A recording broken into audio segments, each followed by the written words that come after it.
This is Optimal Finance Daily, episode 2126, The Big Wins Manifesto, Part 2, by Ramit Sethi of IWillTeachYouToBeRich.com. And I'm your host and personal finance enthusiast, Diana Merriam. Today's post is actually a continuation from yesterday, so if you're new here, it'd be best to listen to yesterday's episode first. But if you're all caught up, let's hear Part 2 and continue optimizing your life. The Big Wins Manifesto, Part 2, by Ramit Sethi of IWillTeachYouToBeRich.com. Here are several examples of typical advice you'll read in magazines, newspapers, and blogs, contrasted with my teachings that I've tested with over 1 million students. They say, keep a budget. How can you cut your spending if you don't know where your money's going? I say, nice in theory, but it almost never works. Nobody wants to keep a budget. It makes people feel bad about themselves. And if you study people who pick up personal finance books only to find the first chapter saying, let's create a budget, you'll predictably see those people shut the book and put it right back on the shelf. Ironically, experts who recommend that others keep a budget rarely keep one themselves. Had they tested this worthless advice with even 10 people, they would see that 10 out of 10 would fail to maintain a budget past 2 months, a laughably terrible result. Their natural response, should they ever decide to test their terrible lifelong advice? These people should try harder. They say, no, you can't buy those jeans. No, you can't afford those shoes. No, you can't take that trip. No, no, no. I say, who wants to be told what you can't do with your money? For too long, money experts have been telling us all the things we're not allowed to do, instead of telling us what we can do. Guess what? I want to live a rich life. I want to buy nice things. I want to travel to Vegas or San Francisco or LA to visit my friends and go out. I want to buy a round of drinks for my friends and send a nice gift to my family. So if you want to buy $300 jeans or a $1,000 weekend in Vegas, great. Instead of judging you and making you feel guilty, I'll show you how to do it. How to live a rich life by spending extravagantly on the things you love, as long as you cut costs mercilessly on the things you don't. They say, stop spending on X, Y, and Z. Oh, you want to know about earning more? Crickets. I say, there's a reason why most personal finance experts write about cutting back and constant frugality, yet they don't write about earning more, because they don't know how. Now, cutting back relentlessly on the things you don't love is an important part of living a rich life, but earning more is at least as important. That's why I've raised my hourly rate from $20 an hour to $3,000 an hour in a few years. It's why I've taught thousands of students how to earn thousands of dollars per month on the side via one of my flagship courses, Earn $1,000. There's a limit to how much you can save, but not to how much you can earn. You can't out-frugal your way to being rich.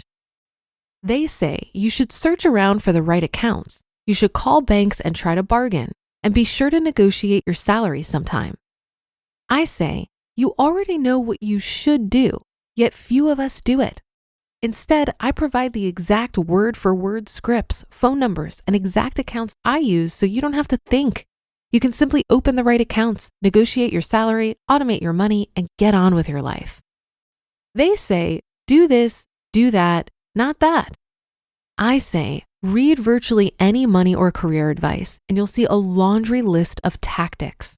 The funniest examples are 1, where books and columns try to teach you about the difference between corporate and municipal bonds. Who cares? What person ever woke up in the morning and said, yeah, I really need to learn about the difference between stocks and fixed income strategies? And 2, raw lists of ideas of so-called businesses you could start on the side. Plumber, freelance writer, freelance nurse, freelance nanny, freelance surgeon. Are you seriously kidding me? As if people simply need a list of ideas? Yes, that's what's holding me back. Ah, what a great idea. Now that I see this 2-word idea, I know exactly how to turn that into side income, including marketing, positioning, targeting, referral strategies, pricing, and lead generation and qualification. These are all tactics that assume people need to be educated, a belief that's so deeply held, it's become an invisible script. If we just educate these poor people and show them a compound interest chart, they'll wake up from their spending stupor and realize the critical importance of financial management. Wrong, wrong, wrong. As written in the terrific book, The Culture Code, quote, "Years ago, Tufts University invited me to lecture during a symposium on obesity. Lecturer after lecturer offered solutions for America's obesity problem, all of which revolved around education. Americans would be thinner if only they knew about good nutrition and the benefits of exercise, they told us. Slimming down the entire country was possible through an aggressive public awareness campaign. When it was my turn to speak, I couldn't help beginning with an observation. I think it's fascinating that the other speakers today have suggested that education is the answer to our country's obesity problem," I said, slowly gesturing around the room. "If education is the answer, then why hasn't it helped more of you?" There were audible gasps in the auditorium when I said this, quite a few snickers, and 5 times as many sneers. Unsurprisingly, Tufts never invited me to lecture again, end quote. We already know we need to exercise more, eat healthier, control our spending, and maintain our relationships better. So why don't we? That nexus, the difference between what we claim and what we actually do, is where I've spent 10 plus years studying from a psychological and persuasive basis. Short answer, when it comes to changing human behavior, education alone is not enough. 7 big wins. If you simply get these big wins right, you'll almost never need to worry about minutia like, can I afford this appetizer or should I spend $2.50 on this mocha? The beautiful part about big wins is you do the work up front and they pay rewards for the rest of your life. For example, one $5,000 salary negotiation in your 20s can be worth over $1 million over your lifetime. How many lattes is that worth? Automate your finances, start investing early, improve your credit score, land your dream job, negotiate a raise, and earn money on the side. Next time you hear the same old tired advice of keeping a budget or cutting back on $2 lattes, ask yourself, has that really worked for the millions of people who have tried it? Are they really not trying hard enough? Or is there perhaps a systematic problem urging people to waste their limited cognition on near meaningless tasks with little reward? And should we instead focus on high leverage areas that will result in massive payoffs? You just listened to part 2 of the post titled The Big Wins Manifesto by Ramit Sethi of IWillTeachYouToBeRich.com. I heard a great quote recently. Making money is easy. Making money aligned with your values is hard. While I agree that increasing income is a huge part of building wealth, many talk about reducing expenses because this is the easiest thing to do first. While I continue to experiment with my level of spending, for the most part, I've determined that I can't really decrease my expenses anymore without depleting my quality of life. Once you've optimized your expenses, the only other thing you can do to increase your rate of building wealth is to increase your income.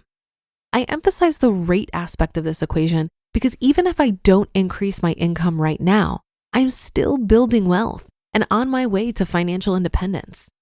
Increasing my income right now will just get me there faster. I also wanted to point out that there are potential downsides to increasing your income in order to speed up wealth building.